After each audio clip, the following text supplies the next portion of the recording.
Que a paz do Senhor Jesus esteja contigo. Estou iniciando o 7º dia de exposição em Deuteronômio e hoje estarei meditando juntamente contigo nos capítulos 21, 22 e 23. Sou o pastor Eliseu Fausto e convido você a orar comigo neste instante. Senhor Deus, bendito é o teu nome para todo sempre. Digno és de receber a honra, glória e louvor por toda a eternidade. Pois só Tu és santo, só Tu és Criador sobre todas as coisas. Nós que oramos ao Senhor nesse instante, somos nada diante da Tua grande majestade. Reconhecemos a nossa pequena e finita condição e nos humilhamos diante de Ti, pedindo ao Senhor que venha sobre nós com bondade e misericórdia e nos cubra com Teu grande amor e fidelidade. Mas não pedimos isso por alguma coisa que exista em nós. Pedimos porque sabemos que nada podemos ter se não vier de Ti. Pedimos na confiança de que o Senhor nos dará, porque confiamos na Tua graça revelada em nosso Senhor Jesus Cristo. É por causa dele e pelas Suas obras que oramos ao Senhor, esperando o Teu cuidado sobre nossas vidas e sobre nossas famílias. Oramos também para que o Senhor nos auxilie na compreensão de Tua palavra, a fim de que sejamos verdadeiros anunciadores das Tuas verdades neste mundo que a passos largos caminha para a perdição. Oramos confiantes de que podemos contar com a Tua sabedoria e com o Teu glorioso poder. Em nome de Jesus. Amém. No capítulo 21, Moisés instrui a nova geração sobre o cuidado de não ignorar a morte de qualquer israelita, mesmo que não se possa provar quem foi o assassino ou se ele morreu de morte natural. Quando encontrasse alguém morto em local próximo das cidades em Israel, o povo das cidades mais próximas precisaria ser perdoado pelo incidente ou pelo assassinato. E para que houvesse esta purificação ou perdão, uma novilha que não havia sido usada em nenhum tipo de trabalho deveria ser conduzida até um local ou um vale que também não havia sido trabalhado por alguém ou por algum tipo de obra, e os anciões e juízes da cidade deveriam pôr a mão sobre esta novilha para que o pecado não revelado ou a morte não compreendida fosse perdoada, e o povo não sofresse por causa desse infortúnio. A próxima instrução de Moisés é sobre a afeição que alguns israelitas tivessem por alguma mulher prisioneira de alguma cidade conquistada longe das terras de Canaã. Essa precisaria passar por um ritual de purificação, tanto de suas vestes como de seu comportamento. O israelita não poderia tomá-la como mulher sem que deixasse ela conviver por um tempo de 30 dias com um tipo de luto, para que esquecesse seus familiares e também os seus deuses, e fosse inserida na nova comunidade em Israel. Sua cabeça deveria ser raspada, suas vestes completamente trocadas. E se esse israelita não desejasse mais a tal mulher como esposa, deveria deixá-la livre e não poderia tratá-la como se fosse uma escrava. A próxima instrução de Moisés é sobre não permitir que alguém considerasse o filho da mulher mais amada como o primogênito, quando esse israelita tivesse 2 ou mais esposas. Esse tipo de atitude não poderia ser tolerado. Mas o verdadeiro primogênito deveria herdar os bens do pai, não por preferência paterna, mas por direito de primogenitura. Ele também instrui aos pais que não permitam a desobediência constante e rebeldia descontrolada de algum filho por algum tempo, ou por muito tempo. Mas quando houvesse um filho tão rebelde que não obedecesse seus pais como ordena a lei, este filho deveria ser conduzido aos anciões da cidade para que fosse morto e não permitisse que seu exemplo fosse seguido. A última instrução que Moisés ensina neste capítulo é sobre a exposição do corpo de algum criminoso. Se este criminoso fosse pendurado no madeiro para servir como exemplo de rebeldia a Deus e a sua palavra, não poderia ficar pendurado no madeiro por toda a noite e retirado somente no dia seguinte. Essa atitude traria maldição sobre a terra, pois se esse morto era para servir de exemplo, todo um dia era o suficiente para tal. Então deveria ser retirado e sepultado antes de anoitecer. Muitos ensinos preciosos podemos extrair das palavras de Moisés neste capítulo. Primeiro, que devemos considerar a vida de quem quer que seja como algo de muito valor. Não podemos ter os olhos que essa geração tem sobre a morte de alguém. A morte nunca deve ser algo tão natural sem que nos conduza à grande comoção. Toda morte deve ser encarada por nós como algo antinatural e reprovável. Deus é o Senhor da vida, e nós devemos celebrar a vida e entristecer com a existência da morte. Outro detalhe importante é termos sabedoria e entendimento suficiente para compreender que a realidade vivida pelos israelitas nesse tempo fazia com que tivessem mais de uma mulher como esposa. Uma das razões para que isso fosse uma realidade era a grande quantidade de mulheres em relação aos homens, que era inferior devido às guerras, pois muitos morriam nas guerras. E o outro motivo já está no texto, onde as mulheres eram tomadas como recompensa de guerra. E para não existir adultério, essa era uma possibilidade aceitável. Mas, como bem explicou o Senhor Jesus, desde o início Deus ordenou que deixará o homem ao seu pai e à sua mãe e se unirá à sua esposa. Não há plural nesta declaração, mas uma singularidade de união entre os dois sexos. Outro detalhe interessante neste capítulo é sobre o criminoso que, para servir de exemplo, foi levantado no madeiro e considerado maldito. Eu sei que você já fez a associação necessária para compreender sobre quem caiu o título de maldito, para que nós fôssemos considerados benditos no Senhor, no tempo atual. Como escreveu o apóstolo Paulo na sua carta aos Gálatas, capítulo 3, versículo 13, onde está escrito: Cristo nos resgatou da maldição da lei, fazendo-se maldição por nós. Como está escrito: maldito todo aquele que for pendurado no madeiro. No capítulo 22, Moisés orienta sobre a importância de cultivar o amor em atitudes de cuidado de um com o outro, não permitindo que algum israelita tome como seu o que é de outro, sendo de alguém conhecido ou não. Deveriam manter a atitude de não tomar para si qualquer tipo de bens que não seja próprio. Também os orienta sobre a importância de cada sexo se vestir adequadamente, sem que o homem se vista como mulher ou a mulher como um homem. E ensina a importância de não contribuir para a extinção de qualquer espécie de pássaros, pois orienta os israelitas a não destruírem um ninho onde tivessem ovos juntamente com a ave-mãe. Mas, se desejassem, poderiam pegar os ovos, mas não estavam autorizados a matar a mãe.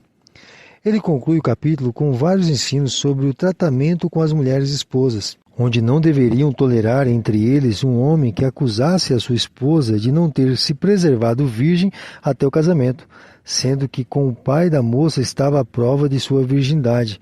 Eles deviam conduzir tal homem a juízo, e sendo comprovada a mentira, ele seria apedrejado. Mas sendo verdade a acusação, a moça que não se preservou deveria ser apedrejada. Um outro caso que não poderia ser tolerado era o abuso de um homem contra uma mulher.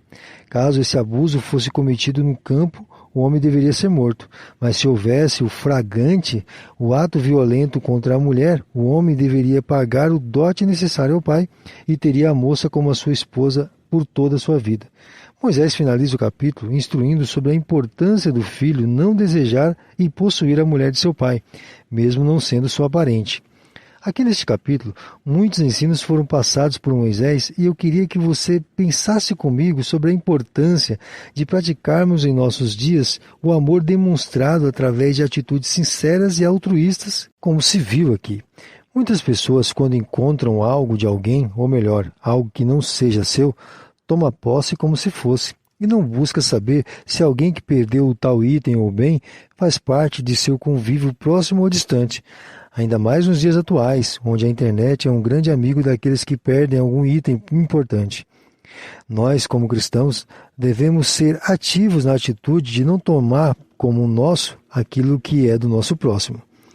Sobre a questão do homem e da mulher se vestirem adequadamente, podemos lembrar do texto da carta de 1 Coríntios, capítulo 6, onde o apóstolo Paulo orienta a igreja sobre a importância de homens não serem conhecidos como que possuindo características femininas. Você pode ler isso no versículo 10.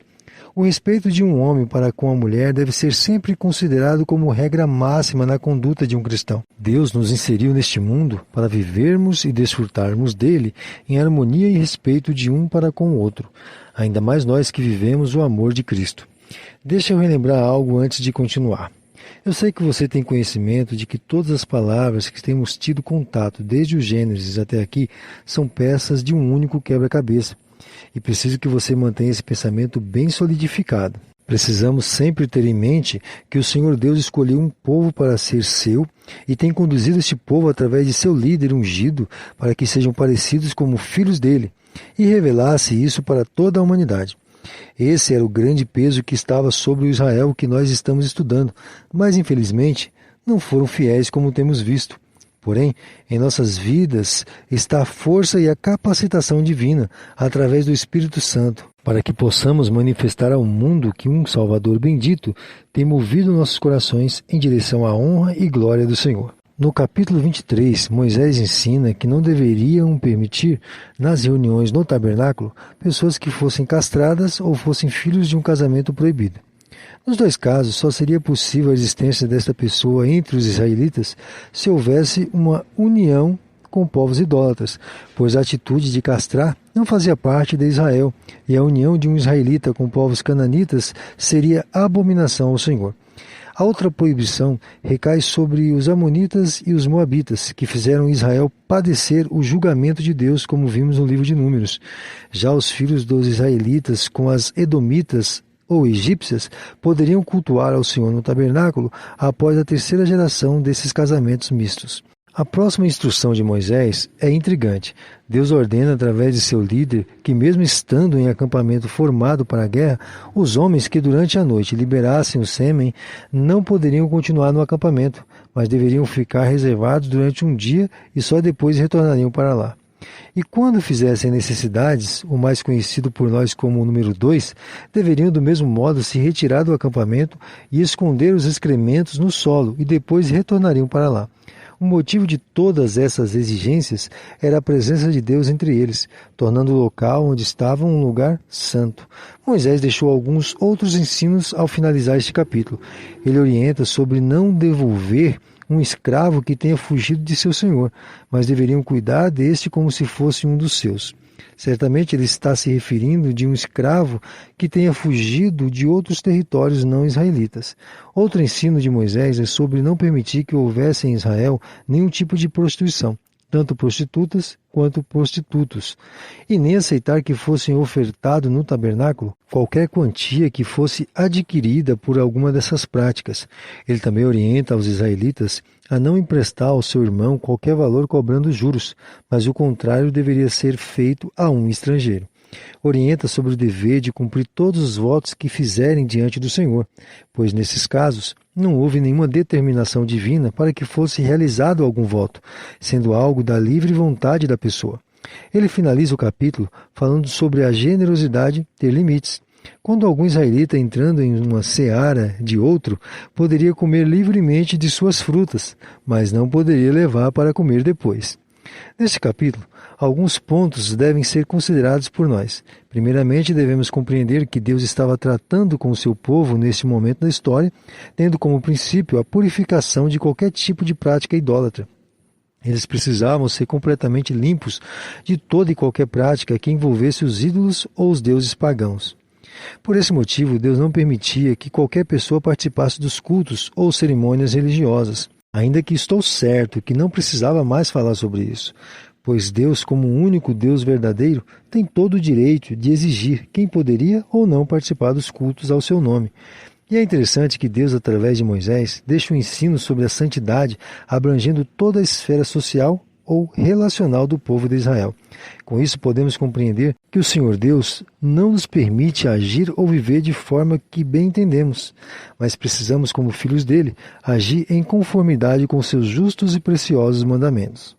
Quando estava meditando sobre a questão de não ser aceito no tabernáculo valores arrecadados ou adquiridos com práticas pecaminosas, lembrei de um pastor que contou uma história, onde um certo irmão havia ganho certa quantia em um jogo de azar e foi até o pastor de sua igreja para saber se poderia dar o dízimo daquele tal dinheiro recebido pela contemplação do jogo. O pastor foi rápido em responder ao irmão: "Meu filho, já pecou uma vez em ter jogado. Agora está pensando em pecar pela segunda vez em não entregar o dízimo?" Infelizmente, muitos agem à semelhança deste pastor. Não se importam qual a origem do valor entregue na igreja. O importante é que seja utilizado para o benefício da igreja local. Não é este o princípio que encontramos aqui. Lembro que falamos no dia de ontem sobre a importância de termos em mente que tudo que fazemos em nossas vidas deve ser em primeiro lugar para Deus e não para os homens? E quando negligenciamos esse princípio, começamos a trilhar caminhos que não são agradáveis ao Senhor. Minha oração constante é que o Senhor Deus nos livre de sermos atuais servos de Deus, mas futuros hóspedes do inferno. Aqui finalizo mais um dia e até amanhã, querendo Deus.